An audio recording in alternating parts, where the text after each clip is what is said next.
जय हिंद दोस्तों, स्वागत है आप सभी का आपका अपना प्यारा सा एजुकेशनल चैनल RS ज्ञान संग्रह पर। तो जैसा कि आपको पता है कि हम साइंस के लिए यानी विज्ञान के लिए गेस क्वेश्चन का सीरीज चला रहे हैं, जिसमें आपका 4 वीडियो अपलोड हो चुका है और 4 वीडियो में आपका 40 क्वेश्चन हो गया। यानी कि एक वीडियो में हम 10 क्वेश्चन करवाते हैं, तो 4 वीडियो में आपका क्वेश्चन नंबर 40 तक कंप्लीट हो गया है।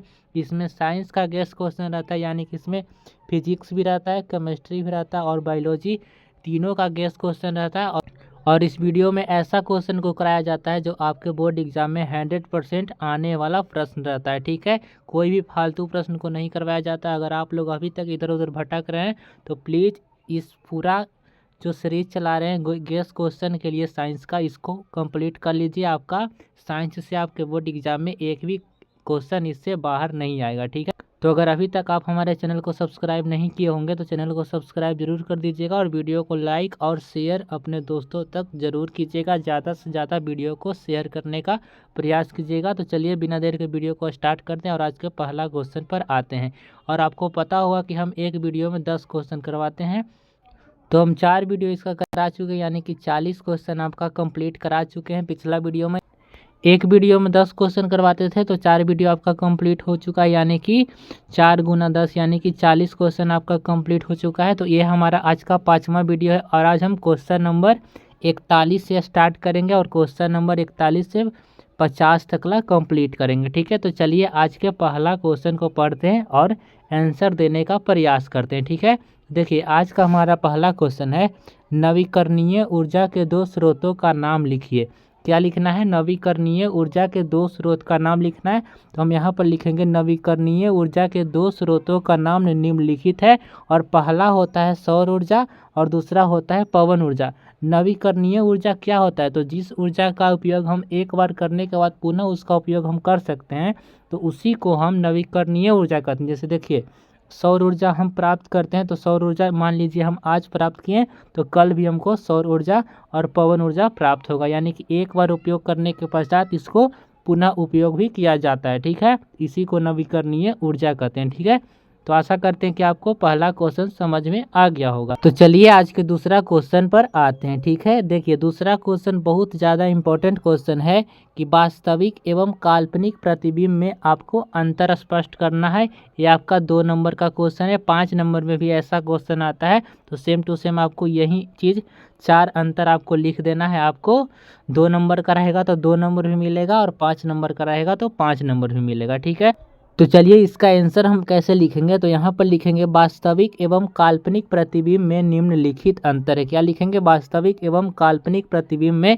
निम्नलिखित अंतर है। और एक साइड लिखेंगे वास्तविक प्रतिबिंब और दूसरा साइड लिखेंगे काल्पनिक प्रतिबिंब। ठीक है, देखिए पहला अंतर हम लिखेंगे कि यह किरणों के वास्तविक कटान से प्राप्त है। यानी कि जो वास्तविक प्रतिबिंब होता है, जो किरणों के वास्तविक कटान से प्राप्त होता है, और जो काल्पनिक प्रतिबिंब होता है यह किरणों के काल्पनिक कटान से बनता है। ठीक है, चलिए पहला आंसर हो गया, पहला अंतर इसमें हो गया। दूसरा अंतर है यह प्रतिबिंब हमेशा उल्टा होता है। यानी कि जो वास्तविक होगा वो हमेशा उल्टा होगा और जो काल्पनिक होगा वो हमेशा क्या होता है? तो सीधा होता है। ठीक है, तो लिख देंगे यह प्रतिबिंब हमेशा सीधा बनता है। ठीक है, चलिए तीसरा अंतर इसमें क्या है?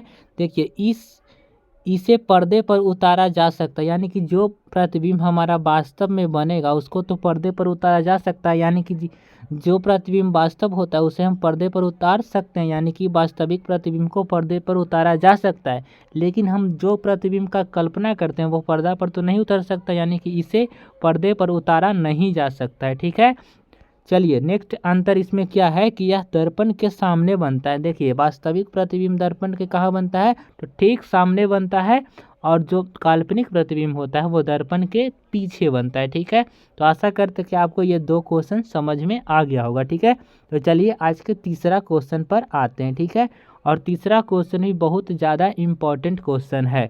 चलिए तो क्वेश्चन क्या है? संचारण क्या है? क्वेश्चन है संचारण क्या है, सो उदाहरण समझाइए। यानी कि उदाहरण देकर समझाइए। ठीक है, तो इसका आंसर हम बिल्कुल सरल भाषा में इजी तरीका से लिखेंगे और इसमें हम आंसर ऐसा देने का प्रयास किए हैं जो आपको एक बार अगर पढ़ लेते हैं तो आपको एकदम माइंड में सेट हो जाएगा, यानी कि हमेशा के लिए याद रहेगा। इस तरीके से हम आंसर को लिखे हैं। तो यहाँ पर तो यहाँ पर हम लिखेंगे कि जब हम किसी धातु या धातु से बनी वस्तुओं को खुली वायु या नमी की उपस्थिति में छोड़ देते हैं। क्या लिखेंगे कि जब हम किसी धातु या धातु से बनी वस्तुओं को खुली वायु या नमी की उपस्थिति में छोड़ देते हैं तो उसके ऊपर लाल व भूरे रंग का परत चढ़ जाता है और इस घटना को ही क्या कहते हैं, संक्षारण कहते हैं। और इसका उदाहरण देना था तो उदाहरण में हम दे देंगे, जैसे लोहे में जंग लगना, ये क्या है, संक्षारण का उदाहरण है। चांदी पर दाग पड़ जाना, ये क्या है, संक्षारण का उदाहरण है। तांबा एवं कांसे पर हरे रंग का परत का बनना, ये क्या है, संक्षारण का उदाहरण होता है। तो आशा करते हैं कि आपको ये तीसरा क्वेश्चन समझ में आ गया होगा। ठीक है, तो चलिए आज के नेक्स्ट क्वेश्चन पर आते हैं। ठीक है, तो नेक्स्ट क्वेश्चन हमारा है कि आवर्त सारणी में उत्कृष्ट गैसों को अलग समूह में क्यों रखा गया है। तो आवर्त सारणी में उत्कृष्ट जो गैस होता है, helium, neon, argon, krypton, xenon, उसको अलग समूह में क्यों रखा गया है। तो यहाँ पर हम लिखेंगे आवर्त सारणी में उत्कृष्ट गैसों को अलग समूह में इसलिए रखा गया है क्योंकि अक्रिय गैस अक्रियाशील होते हैं, यानी कि किसी तत्व या यौगिक से क्रिया नहीं करते, इसलिए क्या उत्कृष्ट गैस को अलग समूह में रखा गया है। तो इस प्रकार से इसका आंसर लिख देंगे कि आवर्त सारणी में उत्कृष्ट गैस को अलग समूह में इसलिए रखा गया है क्योंकि अक्रिय गैस जो होता है वो अक्रियाशील होता है। उत्कृष्ट गैस को ही अक्रिय गैस कहा जाता है, अर्थात किसी तत्व या यौगिक से क्रिया नहीं करता है। ठीक है, तो चलिए आज के नेक्स्ट क्वेश्चन को पढ़ते हैं। ठीक है, तो आज का नेक्स्ट क्वेश्चन हमारा है मेंडलीव का आवर्त नियम क्या है। ये क्वेश्चन बहुत ज़्यादा इम्पोर्टेंट है और इसमें सारा क्वेश्चन करा रहे हैं वो सारा क्वेश्चन इम्पोर्टेंट है। कोई भी क्वेश्चन आपका फालतू क्वेश्चन नहीं है, ऐसा क्वेश्चन है जो आपके बोर्ड एग्जाम में 100% आने वाला क्वेश्चन है। ठीक है, तो चलिए आज के नेक्स्ट क्वेश्चन को पढ़ते हैं। क्वेश्चन है मेंडलीव का आवर्त नियम क्या है। तो यहाँ पर हम लिखेंगे कि मेंडलीव के आवर्त नियम के अनुसार तत्वों के भौतिक व रासायनिक गुण उनके परमाणु भार के आवर्ती फलन होता है। क्या लिखेंगे कि मेंडलीव के आवर्त नियम के अनुसार तत्वों के भौतिक व रासायनिक गुण उनके परमाणु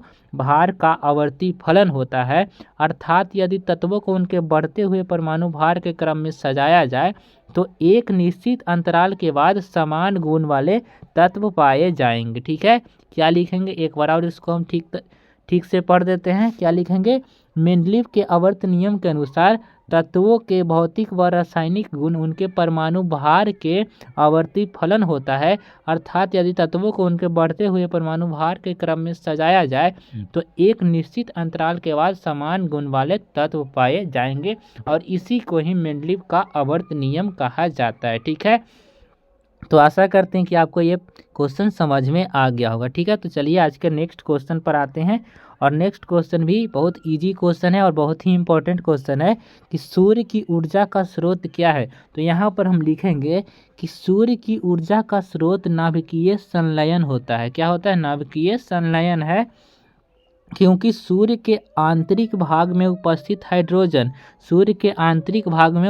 हाइड्रोजन संलयित होकर हीलियम में परिवर्तित होती रहता है, जिससे अपार ऊर्जा यानी कि सर्वाधिक ऊर्जा निकलती है। ठीक है, तो यही सूर्य के ऊर्जा का स्रोत है। ठीक है, तो चलिए आज के नेक्स्ट क्वेश्चन पर आते हैं और नेक्स्ट क्वेश्चन है नाभिकीय विखंडन क्या है। देखिए, तो इसका आंसर हम देंगे कि नाभिकीय विखंडन एक ऐसी प्रक्रिया है जिसमें कोई भारी नाभिक दो या दो से अधिक छोटे भागों में विखंडित हो जाता है। नाभिकीय विखंडन का अर्थ ही होता है कि जब कोई भारी नाभिक है ये टूट कर दो या दो से अधिक हल्के नाभिक में विखंडित हो जाता है, तो इसी घटना को नाभिकीय विखंडन का।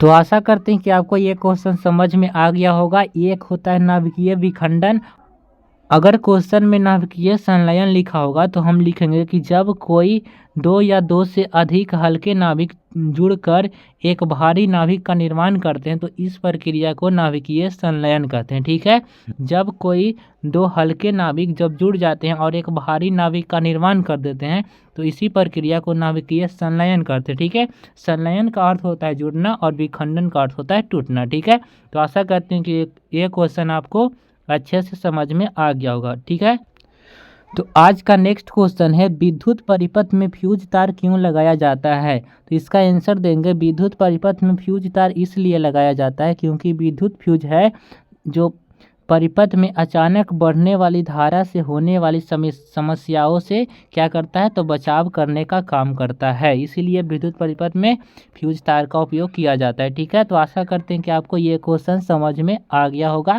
तो चलिए आज के नेक्स्ट क्वेश्चन है मृत जीवी पोषण क्या है, उदाहरण सहित उत्तर दे। तो लिखेंगे जब कोई जीव अपना भोजन मृत या सड़े गले कार्बनिक पदार्थों से प्राप्त करता है तो उसे मृत जीवी पोषण कहते हैं। क्या लिखेंगे, जब कोई जीव अपना भोजन मृत या सड़े गले कार्बनिक पदार्थों से प्राप्त करता है तो उसे मृत जीवी पोषण कहते हैं, जिसका उदाहरण होता है मशरूम, और मशरूम को ही हिंदी में कुकुरमुत्ता कहा जाता है। ठीक है, तो आशा करते हैं कि आपको ये क्वेश्चन समझ में आ गया होगा। और ऐसा क्वेश्चन आपके ऑब्जेक्टिव में भी आता है कि मृत जीवी पोषण का उदाहरण क्या है, तो ऑप्शन में मिलेगा मशरूम, तो मशरूम को टिक मार दीजिएगा। ठीक है, तो चलिए आज के नेक्स्ट क्वेश्चन पर आते हैं और आज का लास्ट क्वेश्चन हमारा है, क्वेश्चन क्या है, जीवों के लिए पोषण अनिवार्य है ऐसा क्यों।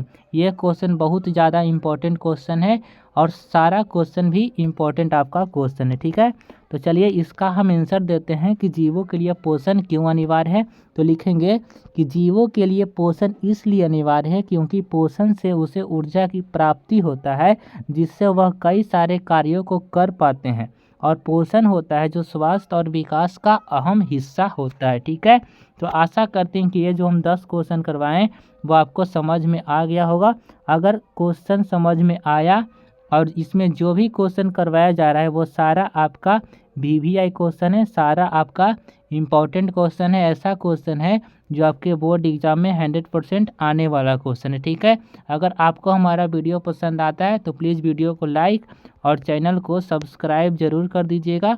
तो चलिए मिलते हैं किसी नेक्स्ट वीडियो के साथ। अगर आपको इसका PDF चाहिए तो वीडियो के डिस्क्रिप्शन में व्हाट्सएप ग्रुप का लिंक होगा, वहाँ से व्हाट्सएप ग्रुप ज्वाइन कर लीजिए, वहाँ से आपको इसका फ्री में PDF मिल जाएगा। ठीक है, तो चलिए मिलते हैं किसी नेक्स्ट वीडियो के साथ, तब तक के लिए धन्यवाद।